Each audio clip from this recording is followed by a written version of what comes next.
तो फिर आज के इस वीडियो में हम लोग शुरू करने जा रहे हैं क्लास 9th का चैप्टर 8 जिसका नाम है ट्रायंगल, और ये बुक है RS अग्रवाल और ये वीडियो नंबर है 1। तो शुरू करने से पहले इंट्रोडक्शन जान लेंगे ट्रायंगल के बारे में, क्या कुछ है ये सब जानने के बाद हम लोग क्वेश्चन पे उतर जाएंगे। ठीक है, तो सबसे पहले ट्रायंगल के बारे में जानते हैं कि ट्रायंगल होता क्या है। तो triangle a plane figure bounded by 3 line segment is called triangle. मतलब एक फिगर है जो 3 लाइन सेगमेंट से घिरा हुआ है। लाइन सेगमेंट का मतलब होता है लाइन का टुकड़ा। जैसे कि ये एक लाइन का टुकड़ा हो गया, ये एक लाइन का टुकड़ा हो गया, ये एक लाइन का टुकड़ा हो गया। इसका नाम दे देते हैं A, B, C। तो इसी को क्या बोलते हैं? ट्रायंगल बोलते हैं। बात समझ में आया? अभी बहुत कुछ बताना है इसके बारे में। जैसे देखिए, जहाँ पे 2 लाइन सेगमेंट टकराया, जैसे कि ये लाइन सेगमेंट और ये लाइन सेगमेंट जहाँ पे टकरा गया वहाँ पे उसको बोलते हैं कि ये क्या है? तो वर्टेक्स है। क्या है? वर्टेक्स है। देखो, ये लाइन सेगमेंट और ये लाइन सेगमेंट जहाँ पे टकराया उसको क्या बोलेंगे कि ये क्या है? वर्टेक्स है। ठीक है, ये लाइन सेगमेंट और ये लाइन सेगमेंट जहाँ पे टकराया उसको क्या बोलेंगे कि ये क्या है? वर्टेक्स है। और वर्टेक्स को कैपिटल लेटर से डिनोट करते हैं। जैसे इस वर्टेक्स को कैपिटल A से डिनोट कर दिए, इस वर्टेक्स को कैपिटल B से डिनोट कर दिए और इस वर्टेक्स को कैपिटल C से डिनोट कर दिए। समझ में आया? तो एक ट्रायंगल में, किसी एक ट्रायंगल में जो वर्टेक्स होता है वो कितना होता है? तो 3 होता है, 3 वर्टेक्स। ठीक है, और ये वाला जो है इसको बोलते हैं लाइन सेगमेंट। क्या बोलते हैं? Line segment. लेकिन ये ट्रायंगल के भाषा में इसको साइड बोलेंगे, साइड ऑफ ट्रायंगल। तो साइड के गो होता है बउआ, तो साइड भी होता है हमारा 3 गो, 1 गो साइड, 2 गो साइड और 3 गो साइड। तो मतलब साइड भी होता है 3 गो। अगर साइड का नाम लिखने के लिए कहेंगे तो आप लिख देंगे क्या? बिल्कुल लिख सकते हैं। A से B तक आए तो उसको साइड बोलेंगे, AB एक साइड हो गया। B से C तक गए वो भी क्या हो गया? एक साइड हो गया। और C से A तक गए वो भी एक क्या हो गया? साइड हो गया। आप चाहो तो उल्टा भी लिख सकते हो। जैसे हम A से B तक आए हैं तो आप B से भी ये जा सकते हो।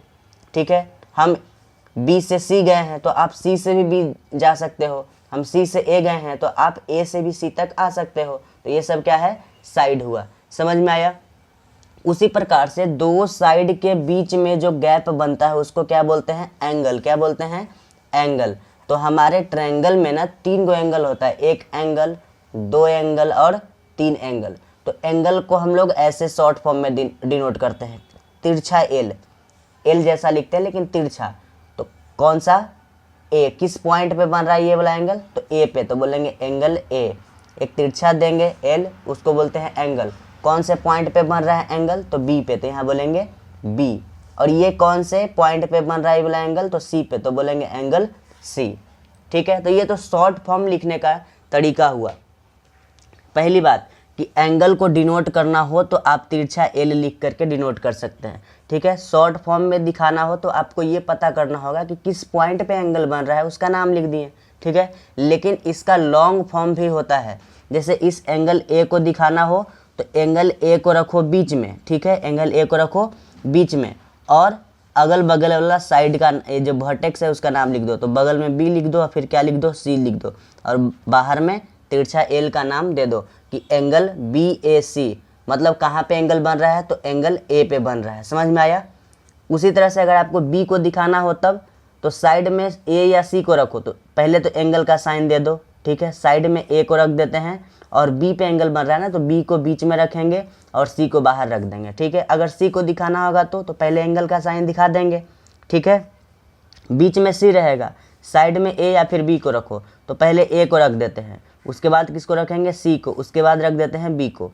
ठीक है, तो जो भी बीच में है उसी पे एंगल बन रहा है। क्या बन रहा है? उसी पे एंगल बन रहा है। तो ये हो गया इसका शॉर्ट फॉर्म और ये इसका हो गया लॉन्ग फॉर्म। देखो ये B है तो बीच में B है, तो ये हो गया शॉर्ट फॉर्म और ये हो गया लॉन्ग फॉर्म। देखो C है तो यहाँ पे भी क्या है? C है, तो ये हो गया शॉर्ट फॉर्म, ये हो गया लॉन्ग फॉर्म। समझ में आया? नाम लिखने के लिए कि ट्रायंगल को कैसे लिखते हैं। ठीक, तो वर्टेक्स के गो होता है बउआ तो 3 गो, साइड के गो होता है तो 3 गो, उसके बाद एंगल के गो होता है तो एंगल भी हमारा क्या होता है? 3 को ही होता है। समझ में आ गया? उसके बाद ट्रायंगल को डिनोट कैसे करते हैं? तो लिखेंगे डिनोटेड, ट्रायंगल डिनोटेड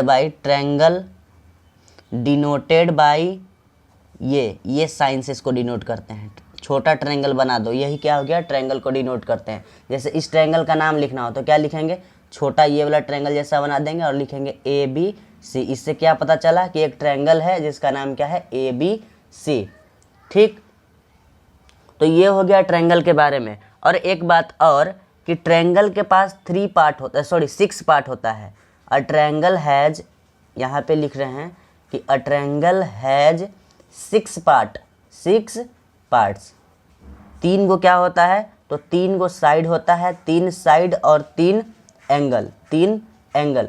वर्टेक्स को पार्ट में काउंट नहीं करते हैं। समझ में आया बात? ठीक है, तो ये रहा ट्रायंगल के बारे में ओवरव्यू। कुछ और बात आपको बता दे थोड़ा सा, कि जैसे ये एंगल ए और एंगल बी और एंगल सी, ये तीनों को जब ऐड करेंगे, जैसे देखो angle A plus angle B plus angle C, ये तीनों को ऐड करेंगे तो 180 डिग्री के बराबर आना चाहिए। ये एक बात हो गया। ठीक है, और भी जैसे जैसे आएगा वैसे वैसे बता देंगे। फिलहाल चलते हैं आगे। अब देखिए आगे चलते हैं। Types of triangle on the basis of side. Side के अकॉर्डिंग, साइड के हिसाब से ट्रायंगल का भी टाइप होता है। 3 तरह का टाइप होता है। पहला इक्विलेटरल ट्रायंगल। इक्विलेटरल ट्रायंगल क्या होता है, a triangle having all sides are equal.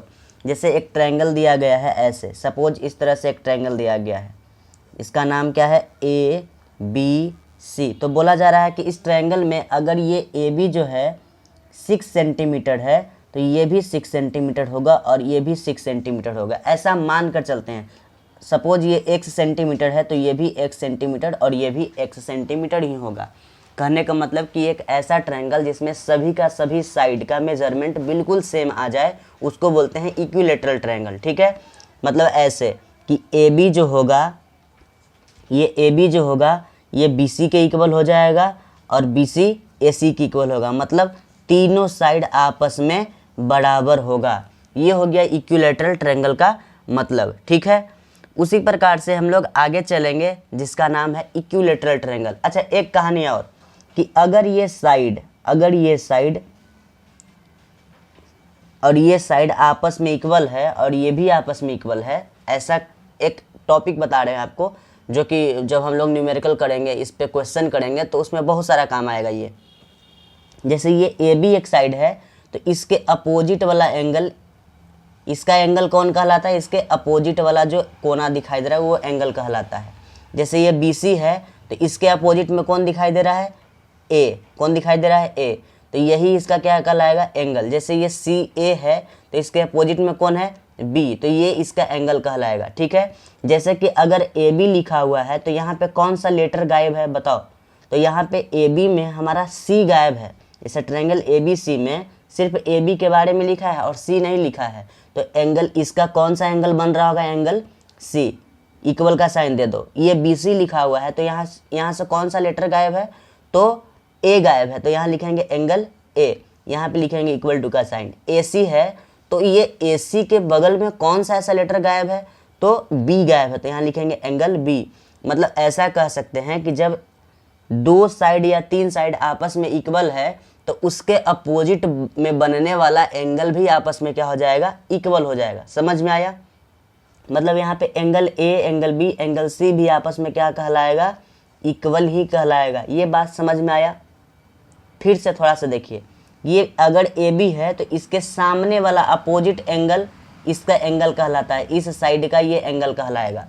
ठीक है, और ये BC का ये एंगल कहलाएगा। मतलब ऐसा यूज करते हैं हम लोग बनाने में कि अगर ये दोनों साइड इक्वल है तो इसके अपोजिट वाला साइड और इसके अपोजिट वाला साइड आपस में इक्वल होगा। हालांकि इसको याद रखना है। ठीक है, हम लोग आगे जब काम करेंगे, क्वेश्चन बनाएंगे, उसमें काम आएगा। आगे चलते हैं। Second type, isosceles triangle. देखो भाई, second isosceles triangle. Isosceles triangle क्या होता है, a triangle having 2 sides equal is called isosceles triangle. मतलब एक ट्रायंगल बना दिया जाए, ठीक, जैसे मान लिया जाए कि ये ट्रायंगल बना दिया गया है और इसमें ABC, ठीक, ये ट्रायंगल हुआ ABC, और बोला जा रहा है कि ये AB ना AC के इक्वल है। मतलब यहाँ पे एक एक डंडा दे दिए।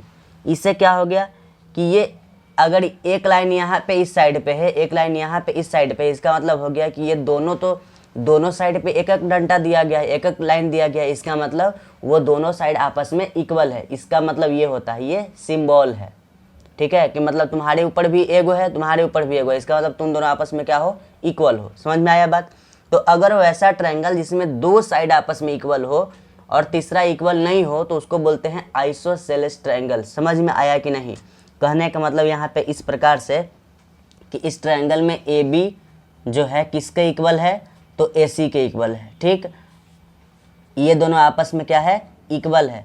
तो अभी अभी आपको हम एंगल का थोड़ा सा कॉन्सेप्ट दिए थे कि ए बी में देखो आप, ए बी के अपोजिट में बनने वाला कौन सा एंगल है, तो ये सी है। तो बोलेंगे कि एंगल सी भी इक्वल होगा किसके, ए सी के अपोजिट में बनने वाला एंगल कौन है, एंगल बी। तो एंगल बी के क्या हो जाएगा, इक्वल हो जाएगा। यहाँ से नहीं समझ में आ रहा है तो थोड़ा सा यहाँ से देखो, इस ए बी और इक्वल है क्या, ए सी में, ए बी और ए सी आपस में क्या है, इक्वल है। तो इस ए बी में क्या गायब है, तो सी गायब है। इस ए सी में क्या गायब है, तो बी गायब है। तो ये दोनों आपस में क्या हो गया, इक्वल हो गया। समझ में आया। उसी तरह से चलते हैं थर्ड टाइप ऑफ ट्रायंगल जिसका नाम है स्केलेन ट्रायंगल। देखो भाई, स्केलेन ट्रायंगल क्या होता है, तो स्केलेन ट्रायंगल का मतलब हो गया कि वैसा ट्रायंगल जिसमें सभी का सभी साइड आपस में अलग अलग लेंथ का हो, कोई भी एक दूसरे का इक्वल न हो, उसको क्या बोलते हैं, स्केलेन ट्रायंगल। लिखा हुआ है अंग्रेजी में, a triangle in which all the sides of different length is called scalene triangle. जैसे एक ट्रायंगल दे दिया गया है, इसका नाम मान लो कि ए बी सी है, ए बी सी है। तो इसमें बोला जा रहा है कि ए बी जो होगा वो बी सी के इक्वल नहीं होगा और बी सी जो है वो ए सी के इक्वल नहीं होगा। समझ में आया कहानी। मतलब ये इक्वल टू में हम लोग तो ऐसा साइन लगाते हैं, अगर इक्वल नहीं है तो इक्वल दे करके ऐसे काट देंगे कि इक्वल नहीं है, या इसको क्या बोलते हैं, नॉट इक्वल। क्या बोलते हैं इसको, नॉट इक्वल। इसका मतलब यही होता है। समझ में आया। इसका मतलब ये भी हो गया कि ए बी में कौन सा एंगल गायब है, तो एंगल सी गायब है। ठीक है, नॉट इक्वल किसके, तो नॉट इक्वल एंगल ए के, फिर नॉट इक्वल किसके, एंगल बी के। ये कहानी समझ में आया। मतलब कि इसमें क्या होता है कि एंगल भी आपस में इक्वल, एक भी ऐसा पेयर नहीं बन रहा है जो आपस में इक्वल एंगल बना रहा हो। न एंगल ए इक्वल है एंगल बी के, न बी इक्वल है, न सी के। समझ में आया। अब चलते हैं टाइप्स ऑफ ट्रायंगल पे ही चलेंगे, लेकिन on the basis of angle पे चलेंगे। देखिए, ट्रायंगल के साइड से रिलेटेड एक और कॉन्सेप्ट आता है जिसका नाम है पेरीमीटर ऑफ ट्रायंगल।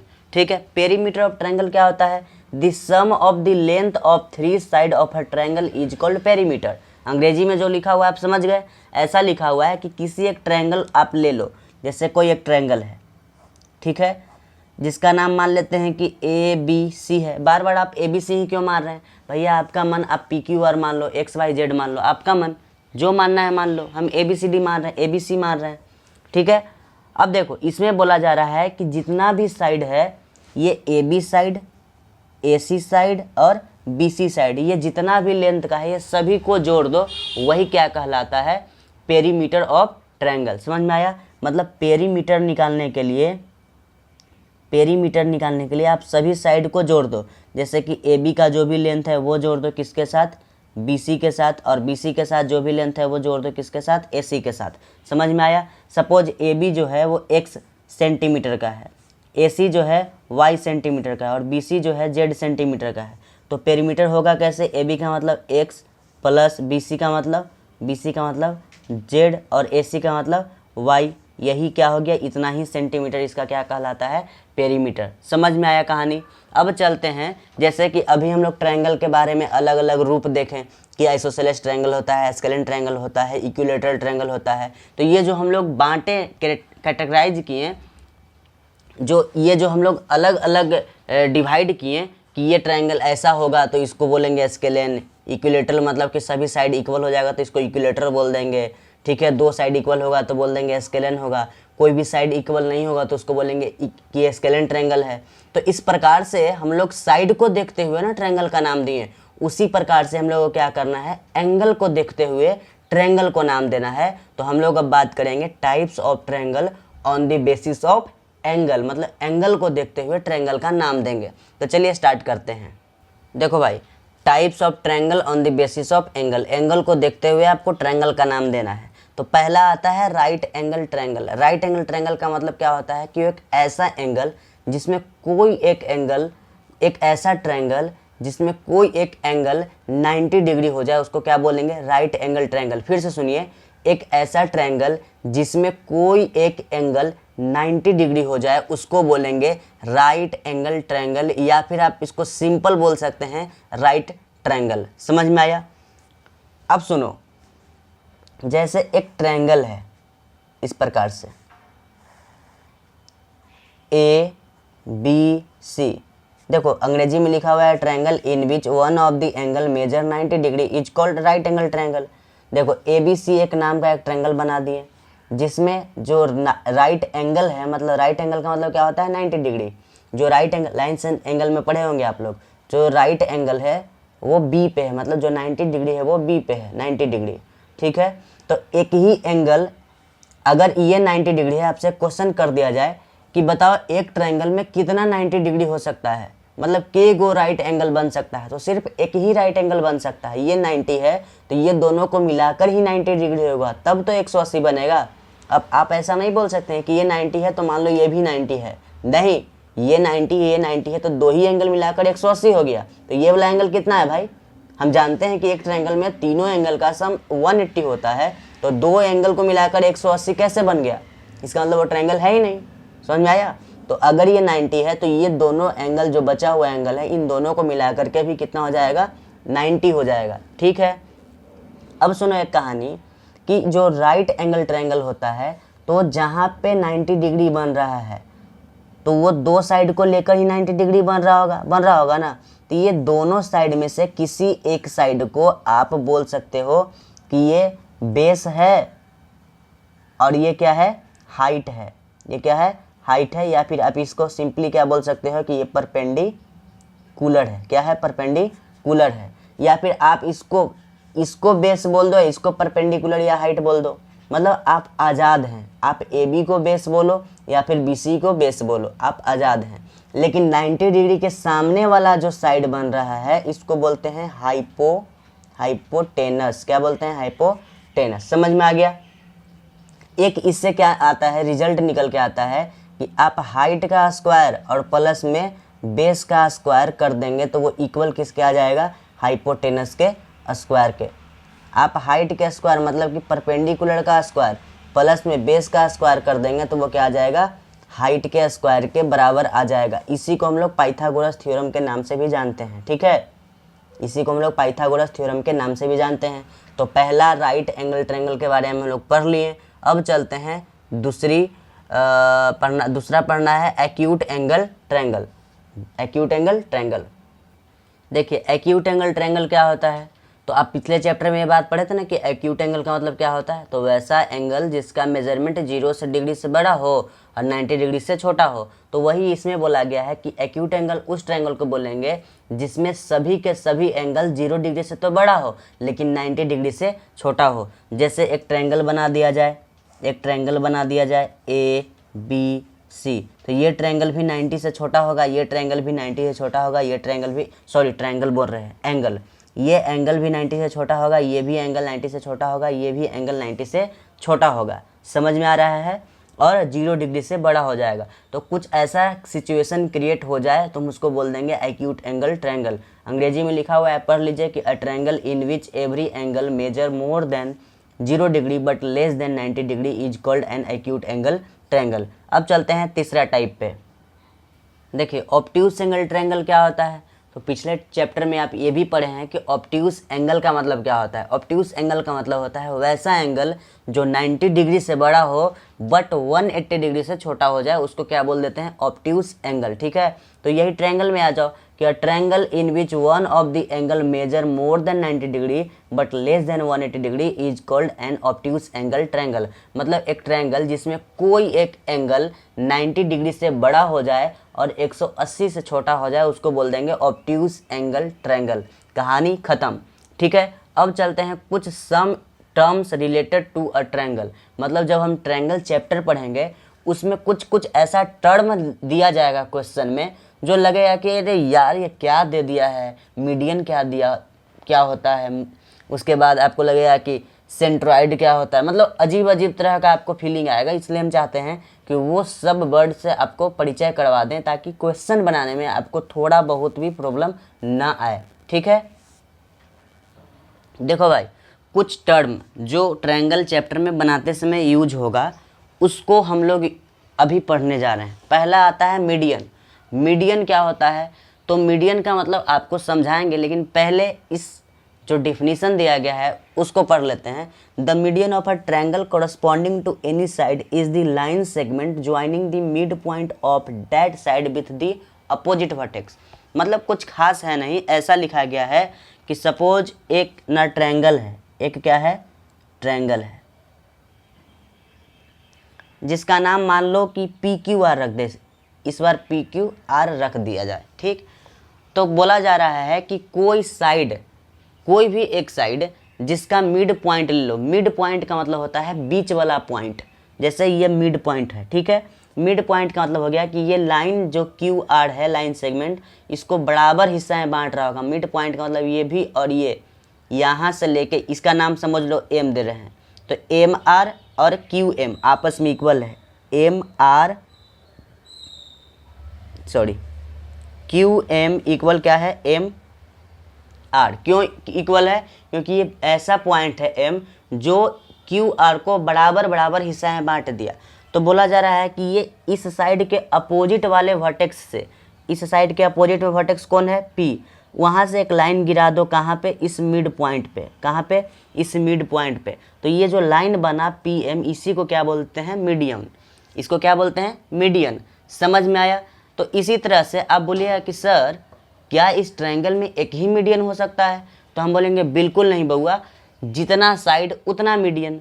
तो कितना साइड होता है ट्रायंगल में, तो ट्रायंगल में तो 3 साइड होता है, इसका मतलब 3 गो मीडियन बनेगा। ठीक है, तो चलो यहाँ पे देखो, इस वाले लाइन पे देखो, ये एक मान लेते हैं कि x कोई मिड पॉइंट है, मतलब ये और ये आपस में क्या है, बराबर है। तो इसके अपोजिट में बनने वाला वर्टेक्स क्या है, ये रहा r। तो इस r से और इस मिड पॉइंट को आपस में मैच करवा दो, ज्वाइन करवा दो, तो तुम देखोगे कि फिर से एक लाइन बन गया, फिर से एक लाइन सेगमेंट बना हुआ है। तो फिर इस लाइन सेगमेंट को भी हम क्या बोल देंगे, एक्स आर को भी क्या बोल देंगे, हम मीडियन ही बोल देंगे। मतलब यहाँ पे जो है एक्स पी इक्वल है किसके, एक्स पी इक्वल है किसके, एक्स क्यू के, एक्स क्यू के। ठीक है, तो ये एक्स आर जो है वो भी एक मीडियन कहलाएगा। उसी प्रकार से इस साइड पे भी कोई ना कोई क्या रहा होगा, मिड पॉइंट रहा होगा, जिसका नाम मान लो कि वाई दे देते हैं। ठीक है, तो इसके अपोजिट में अब वर्टेक्स कौन है, क्यू। तो क्यू से और इस मिड पॉइंट से मैच करवा दो, ज्वाइन करवा दो। तो उससे क्या पता चला कि ये जो साइड है और ये जो साइड है आपस में बराबर मिला, क्योंकि मिड पॉइंट का काम ही है बीचों बीच काट देना। ठीक है, बराबर बराबर हिस्सा में। और ये जो लाइन बन रहा है, इस लाइन को ही तो मीडियन बोल रहे हैं। तो हम ऐसा बोल सकते हैं कि नहीं कि जो पी वाई है वो इक्वल है किसके, आर वाई के। ठीक है, तो यहाँ पे क्या मिल रहा है, हेयर क्यू वाई और क्या मिला, पी एम और क्या मिला, एक्स आर या फिर आर एक्स। ये तीनों आपस में क्या कहलाएगा, आपस में नहीं, ये तीनों इस ट्रायंगल का मीडियन कहलाएगा।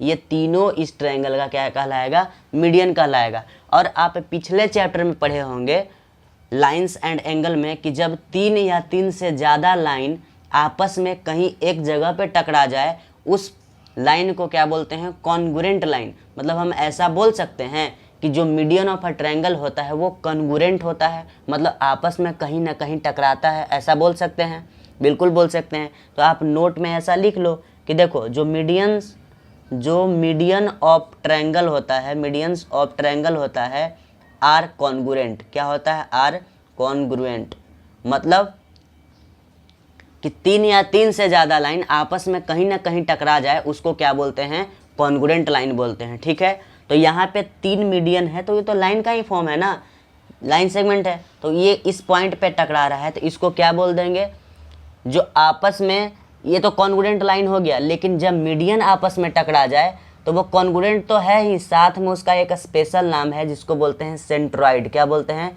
सेंट्रॉइड। तो इसको हम लोग जी से डिनोट करते हैं, सेंट्रॉइड को जी से डिनोट करते हैं। मतलब आप ऐसा बोल सकते हो, एक आपके लिए टर्म निकल के आ गया, मीडियन से एक टर्म निकल के आया सेंट्रॉइड। क्या निकल के आया है? सेंट्रॉइड, जिसको हम लोग जी से डिनोट करते हैं। तो सेंट्रॉइड का डिफिनीशन क्या होगा? तो point of intersection of median. यहाँ पे डिफिनीशन भी हम लिख दिए हैं कि the point of intersection of all the three median of triangle are called centroid. तो सेंट्रॉइड समझ में आ गया कि जब तीनों मीडियन आपस में कहीं ना कहीं टकरा जाता है, उस पॉइंट को जहाँ पे टकराता है उसी पॉइंट को क्या बोलते हैं? सेंट्रॉइड बोल देते हैं। ठीक है, और सेंट्रॉइड को डिनोट किससे करते हैं? तो जी से डिनोट करते हैं। ठीक है, अब चलते हैं आगे। देखिए एल्टीट्यूड क्या होता है? तो the altitude of a triangle corresponding to any side is the length of perpendicular drawn from the opposite vertex to that side। मतलब एक सिंपल आप क्या कर लो, एक ट्रायंगल ले लो। ठीक है, तो ए बी सी नाम का एक ट्रायंगल ले लिए और एक वर्टेक्स से सीधा लाइन एकदम परपेंडिकुलर गिराओ उसके अपोजिट वाले साइड पे। यहाँ बी सी से एकदम सीधा लाइन गिराओ कहाँ पे? ए सी पे। ठीक है, फिर देखो पहले जब ए से हम बी सी पे गिराएं तो एक परपेंडिकुलर लाइन गिरा दिए, इसी को क्या बोल लेंगे? एल्टीट्यूड। तो जितना साइड उतना ही हम गिरा सकते हैं, मतलब जितना वर्टेक्स जितना साइड उतना ही हम एल्टीट्यूड गिरा सकते हैं।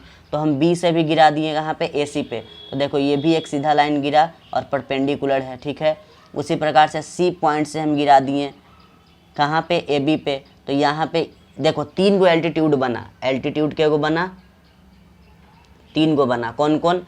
तो एक बना B M A N C O, एक बना सी ओ बी एम और बी एम ना बी एम और ए एन। ये तीनों क्या कहलाएगा? एल्टीट्यूड। जिस प्रकार से ये तीनों एल्टीट्यूड बना और कहीं ना कहीं आपस में टकरा रहा है। तो सबसे पहली बात कि 3 या 3 से ज़्यादा लाइन आपस में कहीं ना कहीं टकरा जाए, कहीं ना कहीं इंटरसेक्शन कर जाए, उसको क्या बोलते हैं? उसको बोलते हैं कॉन्ग्रुएंट लाइन। तो ये कॉन्ग्रुएंट लाइन तो है, लेकिन इस टाइप के कॉन्ग्रुएंट लाइन को क्या बोलेंगे? कि वो एक ट्रायंगल का क्या हो? एल्टीट्यूड हो और तीनों एल्टीट्यूड आपस में टकरा रहा हो, उसको क्या बोल देंगे? तो उसको बोल देते हैं ऑर्थोसेंटर। क्या बोलते हैं? ऑर्थोसेंटर। तो ये जो है वो ऑर्थोसेंटर कहलाता है और ऑर्थोसेंटर को हम लोग ओ से डिनोट या फिर एच से डिनोट कर सकते हैं। ठीक है, तो यहाँ पे एच से डिनोट हम लोग कर सकते हैं किसको? ऑर्थोसेंटर को। तो ऑर्थो सेंटर, इसका डिफिनीशन भी लिख दें क्या?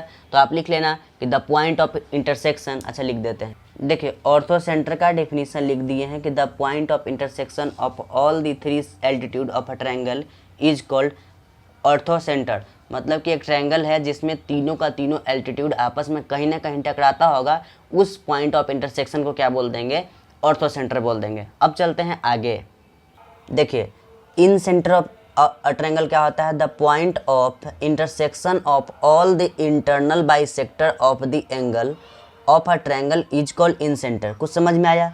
कुछ है नहीं खास, ऐसा लिखा है कि एक ट्रायंगल ले लो आप। ठीक है, ट्रायंगल ले लिए जिसका नाम ए बी सी रख दिए। ठीक है, तो बोला है इंटरनल बाइसेक्टर ऑफ एंगल। देखो एंगल तो जैसे अगर ये बी बन रहा है यहाँ पे एंगल, तो ये भी एंगल बन रहा है और ये भी एंगल बन रहा है। तो बोला जा रहा है कि अंदर वाले एंगल को बाइसेक्टर, बाइसेक्टर का मतलब क्या होता है? कि 2 इक्वल पार्ट में बांट देना।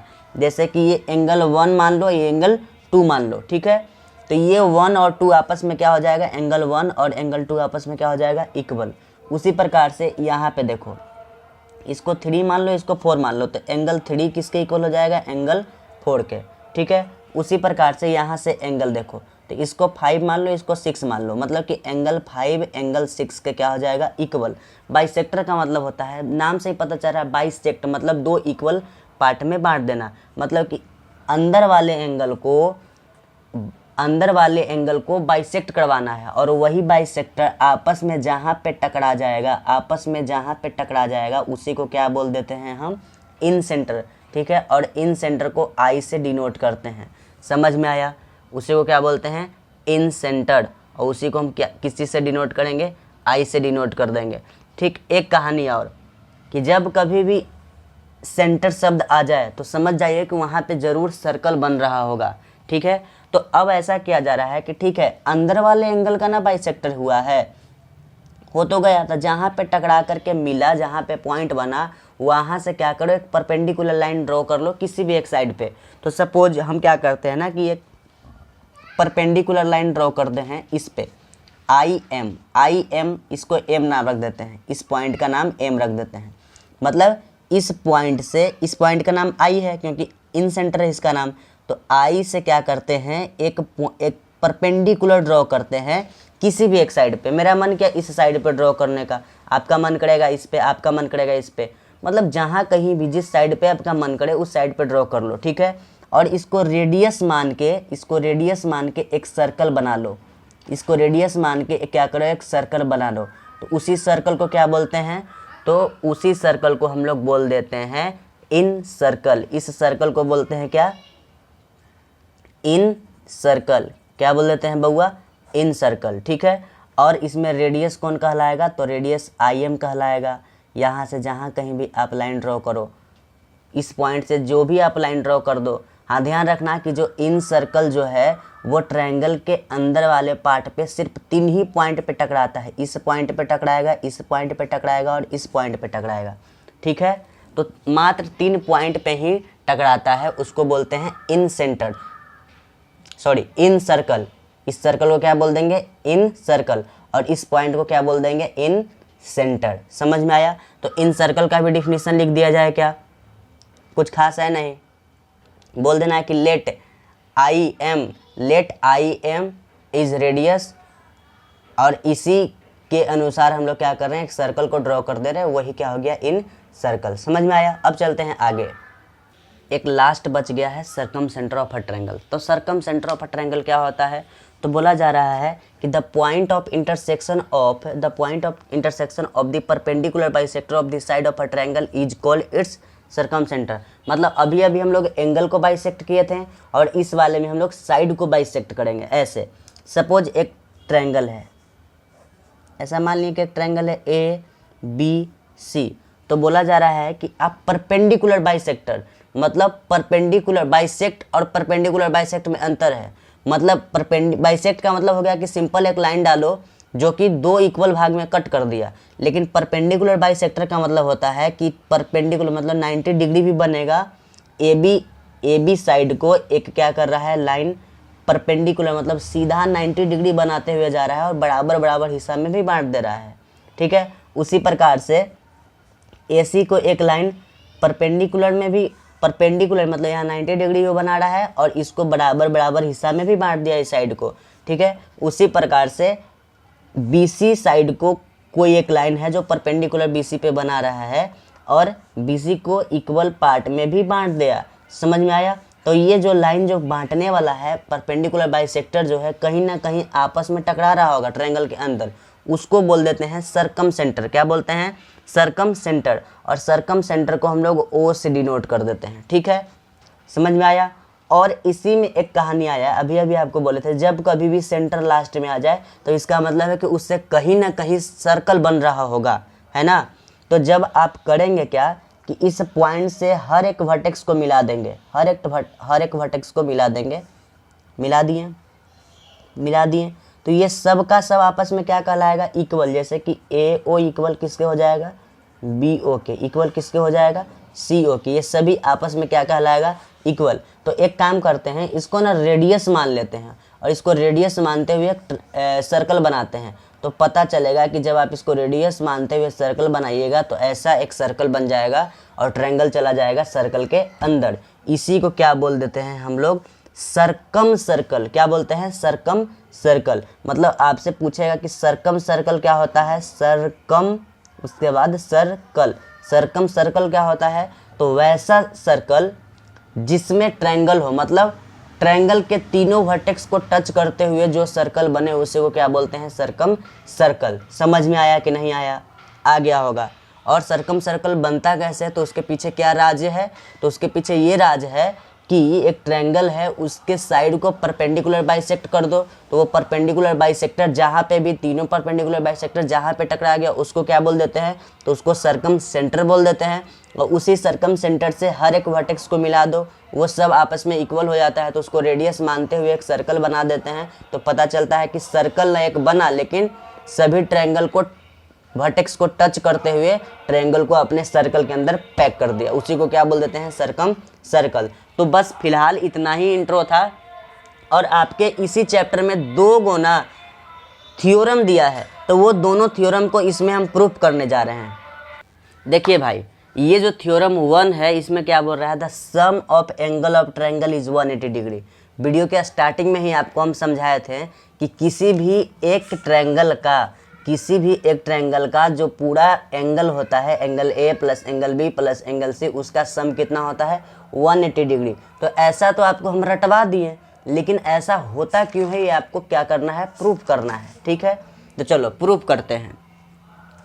एक ट्रायंगल मान लेते हैं, एक ट्रायंगल, ब्लैक पेन से इस बार मानते हैं, एक ट्रायंगल मान लिए ए बी सी। ठीक है, तो इसमें बोला जा रहा है, देखो प्रूफ करने जा रहे हैं, तो यहाँ पे ऐसे करना है कि let triangle A B C, मान लेते हैं कि ट्रायंगल क्या है, ए बी सी। ठीक है, और हमको ये प्रूफ कर देना है, हमको ये प्रूफ कर देना है भैया कि angle A plus angle B plus angle C, ये तीनों का सम कितना होना चाहिए, 180 डिग्री होना चाहिए। तो इसके लिए आप थोड़ा सा स्टेप याद रखना। ठीक है, किसी एक वर्टेक्स से ना एक सीधा लाइन ड्रॉ करना, ऐसे एक सीधा लाइन ड्रॉ कर लिए, इसका नाम रख दो एक्स और वाई, अपने मन से जो भी मन करे वो रख लो। तो इसी बात को लिखते हैं कंस्ट्रक्शन में, किसमें, कंस्ट्रक्शन में, क्योंकि ये क्वेश्चन में दिया हुआ नहीं है, ये हम खुद अपने मन से कर रहे हैं, अपने सहूलियत के अनुसार कर रहे हैं। ठीक है, बहुत देखो स्टार्ट करते हैं। वीडियो पॉज करना पड़ा क्योंकि बहुत सारे लोग प्रचार वाले आए थे, इसलिए सॉन्ग चल रहा था।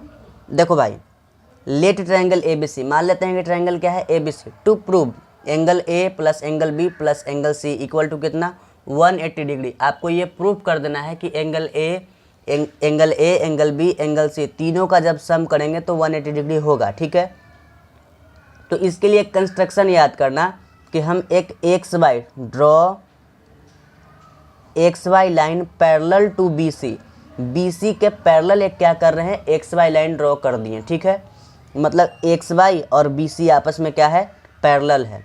अब हम क्या करते हैं कि नंबरिंग डाल देते हैं, एंगल 1, एंगल 2, एंगल 3, एंगल 4 और एंगल 5। समझ में आया? अब यहाँ पे देखो क्या करने जा रहे हैं, ध्यान से बस देखना है।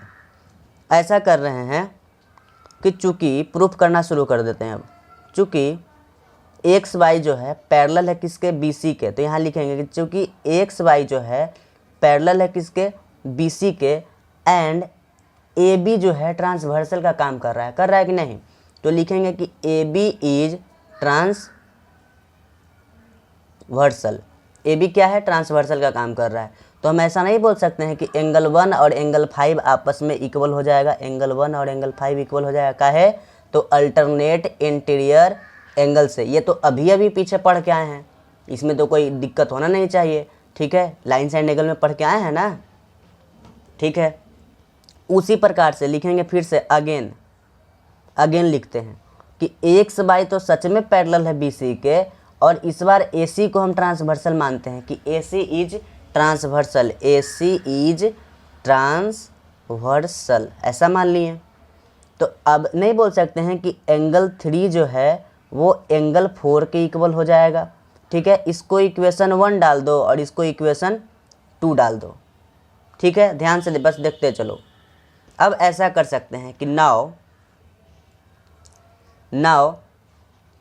अगले पेज पे चलते हैं। ऐसा कर सकते हैं कि नाउ इस वाला पे देखो, तो नहीं थोड़ा उठाने दो, उसके बाद इधर देखो, यहाँ देखो, यहाँ ये ट्रायंगल जो है एक्स वाई एक सीधा लाइन है, तो इसी बात को हम लिख देते हैं कि देखो भाई, जो एक्स वाई यहाँ पे लिख देते हैं, now X Y is a straight line. X Y क्या है, एक स्ट्रेट लाइन है। तो इस पे जो भी एंगल बन रहा होगा जैसे एंगल 1 बन रहा है प्लस एंगल 2 बन रहा है प्लस एंगल 3 बन रहा है, ये सबका सम 180 डिग्री हो जाए कि नहीं, कैसे, तो लीनियर पेयर से, लीनियर पेयर से सबका सम 180 डिग्री हो गया। भाई एक्स बाई एक सीधा लाइन है तो 1 2 3 ये तीनों का सम 180 डिग्री हो जाएगा। इसी बात को हम लिख दिए हैं, इसमें क्या गलती लिखे हैं, नहीं ना। तो अब हम लिख सकते हैं कि एंगल 1 के बदले एंगल 5 लिख सकते हैं कि नहीं। ध्यान से देखो, एंगल 1 और एंगल 5 आपस में इक्वल है, तो हम लिख सकते हैं कि नहीं कि एंगल 1 के बदले एंगल हमारा 5 हो गया, ठीक है। और एंगल 2 को आराम से रहने दो, एंगल 2 को आराम से रहने दो। और एंगल 3 के बदले यहाँ देखो ध्यान से कि एंगल 3 के बदले एंगल 4 लिख सकते हैं। यहाँ लिख दिए कि एंगल 3 के बदले एंगल 4 लिख दिए, इक्वल टू कितना, 180 डिग्री। यहाँ लिख देना कि फ्रॉम 1 एंड 2 का यूज किया गया है, ठीक है। अब नीचे कर देते हैं, अब आराम से देखो, अब बस देखते चलो। तो हम ऐसा नहीं बोल सकते हैं कि एंगल 5 एंगल 2 एंगल 4, अब इस ट्रायंगल में देखो इक्वल टू 180 डिग्री हो गया। अब इस ट्रायंगल में तुम ध्यान से देखो, एंगल 5 एंगल 2 एंगल 4 ट्रायंगल का ही एंगल है ये, तो ये हो गया। अब एंगल 5 का नाम क्या दे सकते हैं, तो एंगल बी दे सकते हैं। ध्यान से यहाँ देखो, एंगल 5 का नाम बी दे सकते हैं। ध्यान से देखो ना भाई, एंगल 5 को बी बोल सकते हैं, एंगल 2 को ए बोल सकते हैं, तो यहाँ एंगल ए लिख दिए। और एंगल 4 को सी बोल सकते हैं, तो यहाँ एंगल सी लिख दिए, इक्वल टू कितना, 180 डिग्री। अब इसी को सजा के लिख दो कि angle A plus angle B plus angle C equal to कितना हो गया, 180 डिग्री हो गया। यही तुम्हारा क्या हो गया, हैंस प्रूव्ड। मतलब ये बात अब साबित हो गया ना कि किसी भी ट्रायंगल में तीनों एंगल का जब तुम सम कर दोगे भैया, तो उसका मेजरमेंट कितना आएगा, 180 डिग्री आ जाएगा। समझ में आया। तो अब थ्योरम 2 है, उसको भी प्रूव कर लेते हैं। देखिए ये लास्ट थ्योरम है हम लोगों का। ये पूछा जा रहा है कि if a side of a triangle is produce then the exterior angle of so formed is equal to the sum of the two interior opposite angle. मतलब ऐसा तो आप जानते ही होंगे कि एक ट्रायंगल है, अगर आप किसी एक साइड को बढ़ा दो, जैसे कि इसको हम बढ़ा दिए, तो जैसे ये ए है, ये बी है, ये सी है, तो इसका नाम डी रख देते हैं। तो ये एंगल जो है वो एक्सटीरियर एंगल कहलाता है। ये तो आपको पता ही है, पता है ना। और आपको ये भी पता होगा कि ये एक्सटीरियर एंगल ना, ये अपोजिट दो एंगल का सम होता है, दो इंटीरियर अपोजिट एंगल का सम होता है। मतलब बगल वाले के छोड़ के ये वाला और ये दोनों का क्या होता है, सम होता है। तो यही आपको प्रूव कर देना है, ठीक। तो हम ऐसा करते हैं कि मान लेते हैं कि एंगल 1 ये है, एंगल 2 ये है, एंगल 3 ये है, एंगल 4 ये है, ऐसा मान लिए। अब हमको ये प्रूफ कर देना है कि एंगल 4 जो है, हमको ये प्रूफ करना है कि एंगल 4 जो है एंगल 1 प्लस एंगल 2 के इक्वल होता है। यही बात को आप प्रूफ करो, ठीक। तो हम करने जा रहे हैं, देखो हम ऐसा लिखेंगे प्रूफ में, we know that sum of all angle of triangle A B C equal to 180 degree. हम ऐसा जानते हैं कि ए बी सी एक ट्रायंगल है, उसका सभी एंगल का आप मेजरमेंट कर देंगे तो 180 डिग्री हो जाएगा। तो चलो एंगल 1 प्लस एंगल 2, मतलब डैट इज कहने का मतलब कि ये है कि angle 1 plus angle 2 plus angle 3 को जब आप ऐड करेंगे तो 180 डिग्री हो जाएगा, ठीक है। एंगल 1 एंगल 2 एंगल 3 को ऐड करेंगे 180 डिग्री हो जाएगा। इसको एंगल 1 समझो, सॉरी इक्वेशन 1 समझो। नाउ ऐसा रखो कि बी डी एक स्ट्रेट लाइन है, B D is a straight line. ऐसा मान लेते हैं कि मान लेते हैं क्या है ही, बी डी एक स्ट्रेट लाइन है, इसलिए हम ऐसा बोल सकते हैं कि एंगल 3 और एंगल 4 जो है एक ही पॉइंट सी पे बन रहा है, तो इन दोनों का सम 180 डिग्री हो जाएगा। काहे भैया, तो लीनियर पेयर के हिसाब से, किसके, लीनियर पेयर रूल के हिसाब से। तो अब इसको इक्वेशन 2 समझो। तो देखो फ्रॉम इक्वेशन 1 एंड इक्वेशन 2 दोनों के तरफ देखो राइट हैंड साइड में 180 है, मतलब LHS भी सही हो जाएगा, आपस में इक्वल हो जाएगा। तो angle 1 plus angle 2 plus angle 3 जो है एंगल 3 प्लस एंगल 4 के बराबर हो जाएगा। अब दोनों साइड आप ध्यान से देखो कि दोनों साइड एंगल 3 है, तो एंगल 3 जब इधर आ जाएगा तो माइनस में हो जाएगा, मतलब एंगल 3 कट जाएगा। तो angle 1 plus angle 2 equal to क्या आ गया, एंगल 4। और यही बात तो प्रूफ करना था कि एंगल 4 जो है एक्सटीरियर एंगल होता है, तो एक्सटीरियर एंगल अपोजिट दो इंटीरियर एंगल का सम होता है। तो ये बात तो आ गया। तो इसी को लिख देंगे कि हेंस क्या हो गया, ये प्रूव्ड हो गया। ठीक है, तो इतना धीरे धीरे इतना सारा कॉन्सेप्ट को समझाए हैं, लगभग 1 घंटा का समय लेकर के हम आपको समझाए हैं, लगभग मतलब कि 40-45 मिनट का समय लेकर आपको हम समझाए हैं। ठीक है, तो उम्मीद करते हैं कि आपको थोड़ा बहुत तो समझ में आया ही होगा। अगर थोड़ा बहुत समझ में आया है तो अगले वीडियो का इंतज़ार कीजिए, या फिर आप प्लेलिस्ट में जा कर के इस ट्रायंगल चैप्टर का प्लेलिस्ट में जाइए और देख लीजिए जो भी वीडियो आपको देखना है। लेकिन हम आपको पर्सनली सजेस्ट करेंगे कि आप जब भी मेरा वीडियो देखते हैं तो वीडियो नंबर 1 से देखिए, काफ़ी समझ में आएगा, और बीच से देखिएगा तो हो सकता है कि थोड़ा बहुत आप डाइवर्ट हो जाएं। ठीक है, तो अगर अच्छा लगा है तो प्लीज़ वीडियो को लाइक कीजिए, अपने दोस्तों में शेयर कीजिए, अपने भाई को सपोर्ट कीजिए। धन्यवाद।